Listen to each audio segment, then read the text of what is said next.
Iran kembali membuka babak perang yang jauh lebih besar dan kali ini bukan lagi sekadar serangan biasa. Dalam gelombang ke-75 Operasi Janji Sejati 4, IRGC bukan hanya menghantam situs militer Israel, tetapi juga menyerang pangkalan udara Pangeran Sultan milik Amerika Serikat di Arab Saudi. Di saat yang sama, Iran mengirim pesan tegas bahwa perjuangan Palestina tidak ditinggalkan sendirian, sementara Gaza tetap dibombardir meski dunia terus berbicara tentang gencatan senjata. Pertanyaannya kini, apakah kita sedang menyaksikan perang yang meleburkan semua front, sekaligus dari Iran, Israel, Saudi hingga Palestina dalam satu ledakan kawasan, Korps Garda Revolusi Islam? Iran kembali mengumumkan perkembangan besar dalam perang yang terus meluas. Pada Minggu malam, IRGC menyatakan telah melaksanakan gelombang ke-75 Operasi Janji Sejati 4, sebuah fase baru yang mereka sebut sebagai respons tegas terhadap agresi Zionis dan Amerika yang terus berlanjut. Operasi ini diberi nama O. Fatimah Al-Zahra dan didedikasikan untuk mengenang para komandan Iran yang gugur termasuk Brigadir Jenderal Ali Muhammad Naini, juru bicara IRGC, serta Hojat Islam Ismail Khatib, Menteri Intelijen. Sejak awal Iran menegaskan bahwa operasi ini bukan sekadar balasan teknis, melainkan serangan yang dibalut emosi, simbol, dan pesan bahwa setiap tokoh yang gugur akan dibalas dengan tekanan yang lebih keras. Menurut pernyataan resmi IRGC, gelombang terbaru ini menargetkan penempatan militer baru dan tempat persembunyian pasukan Israel di berbagai bagian wilayah Palestina yang diduduki.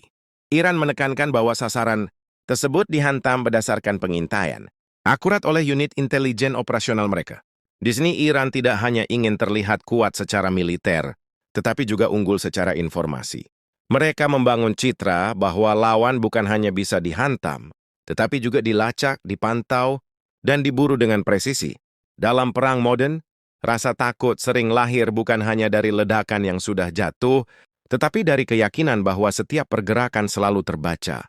Situasi menjadi jauh lebih serius ketika IRGC juga mengumumkan serangan ke pangkalan udara Pangeran Sultan di Al-Kharj, Arab Saudi. Pangkalan ini disebut sebagai pusat penting pengerahan pasukan agresor Amerika dan operasi udara yang diarahkan terhadap Iran. Teheran menegaskan bahwa rudal balistik canggih digunakan dalam serangan tersebut. Pesan yang ingin dikirim sangat jelas. Perang ini tidak lagi dibatasi pada Israel semata. Wilayah, fasilitas, atau negara manapun yang digunakan untuk menopang operasi militer terhadap Iran dapat berubah menjadi sasaran. Serangan ke pangkalan di Arab Saudi membawa bobot strategis yang sangat besar. Selama ini banyak negara kawasan bergerak di wilayah abu-abu, mendukung secara logistik, menyediakan fasilitas atau memberi ruang operasi bagi Amerika. Namun ketika Iran mulai menghantam salah satu simpul penting di Saudi, batas itu berubah. Teheran ingin menegaskan bahwa tidak ada lagi zona aman bagi pihak-pihak yang dianggap ikut menopang agresi. Ini otomatis meningkatkan ketegangan di seluruh teluk karena negara-negara lain akan membaca peringatan ini dengan sangat serius. IRGC juga mengeluarkan ancaman tajam kepada pasukan Zionis dan Amerika. Mereka menegaskan bahwa kedua pihak tetap berada di bawah pengawasan intelijen terus-menerus. Iran bahkan menyebut bahwa menyembunyikan tentara di wilayah sipil tidak akan memberikan perlindungan apapun. Pernyataan ini bukan hanya ancaman militer, tetapi juga perang psikologis, menanamkan keyakinan bahwa tidak ada tempat yang benar-benar aman. Dalam konflik berkepanjangan, perasaan terus diburu bisa sama menghancurkannya dengan serangan langsung. Teheran kemudian menegaskan bahwa Operasi Janji Sejati 4 bukan aksi sesaat, melainkan kampanye berkelanjutan dan menentukan. Dalam narasi mereka, operasi ini dijalankan untuk mempertahankan kedaulatan Iran, mendukung poros perlawanan, dan memberikan konsekuensi kepada Israel serta Amerika atas pelanggaran berulang. Artinya perang ini diposisikan sebagai strategi jangka panjang, bukan ledakan emosi sesaat. Setiap gelombang serangan dilihat sebagai bagian dari agenda yang memiliki tujuan dan arah yang jelas. Pada saat yang sama, pesan penting datang dari Markas Besar Khatam Al-Anbiya, unit komando operasional tertinggi yang mengoordinasikan Angkatan Darat Iran dan IRGC dalam pernyataannya kepada dunia, Muslim dan rakyat Palestina. Iran menegaskan bahwa perjuangan Palestina bukan perjuangan yang terpisah dari mereka.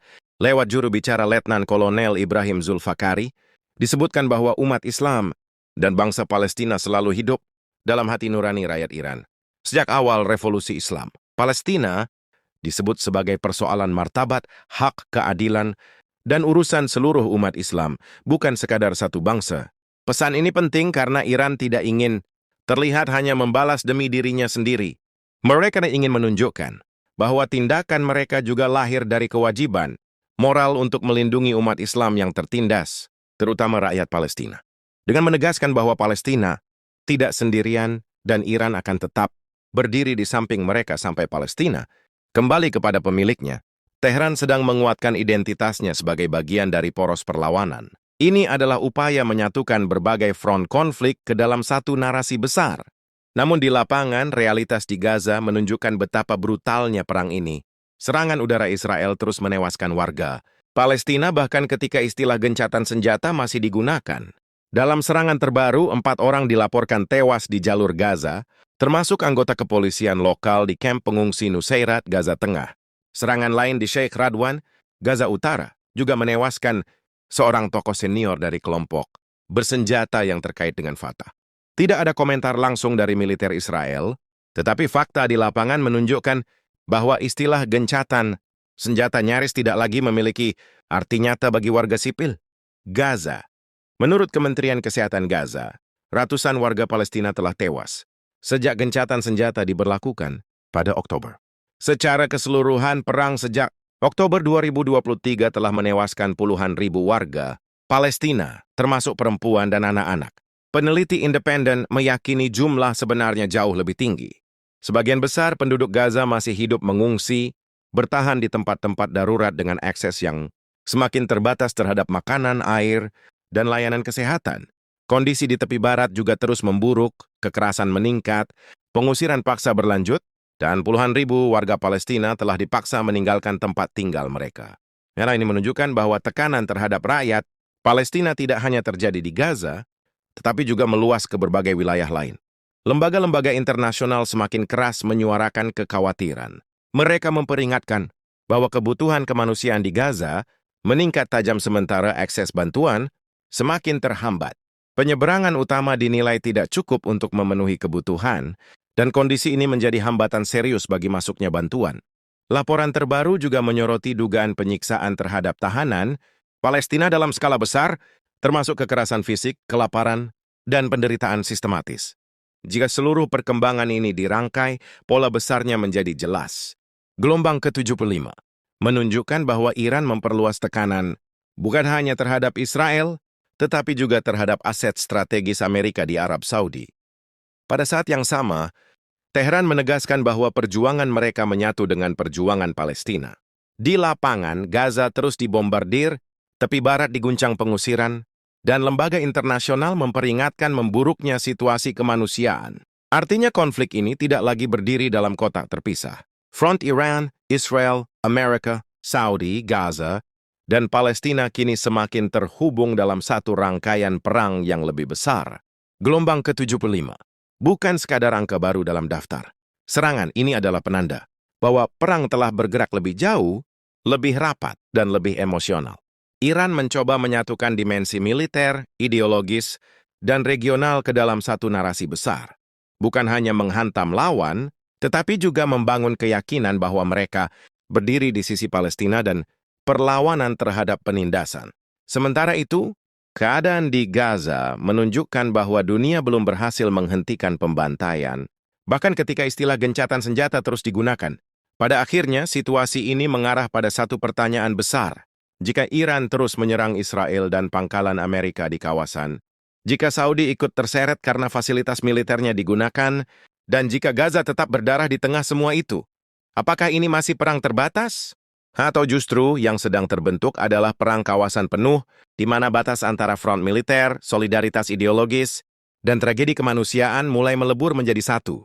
Jika arah ini terus berlanjut, yang terlihat ke depan bukanlah pendinginan, melainkan konflik yang semakin menyatu, semakin sulit dipisahkan, dan semakin berbahaya bagi seluruh Timur Tengah. अस्सलामुअलैकुम दोस्तों, जो है कि आपको हमारी वीडियो अच्छी लगी हो तो जो है कि हमारी वीडियो को लाइक कर दें और हमारे चैनल को भी लाजमी से सब्सक्राइब कर दें और दोस्तों जो है ना कि आपको ऐसे वीडियो चाहिए तो हमारे चैनल को सब्सक्राइब कर दें और जो है ना कि बेल के आइकन को प्रेस करके ऑल पे सिलेक्ट कर लें ताकि ऐसे मज़ीद वीडियोस आपके पास पहुंचते रहें। तो चलिए दोस्तों जो है ना कि मिलते हैं अगली वीडियो में। तो आपने हमारे चैनल को लाजमी से सब्सक्राइब कर देना है और हमारी वीडियो को भी लाइक कर देना है। तो अल्लाह हाफिज़ दोस्तों, अगली वीडियो में मिलते हैं।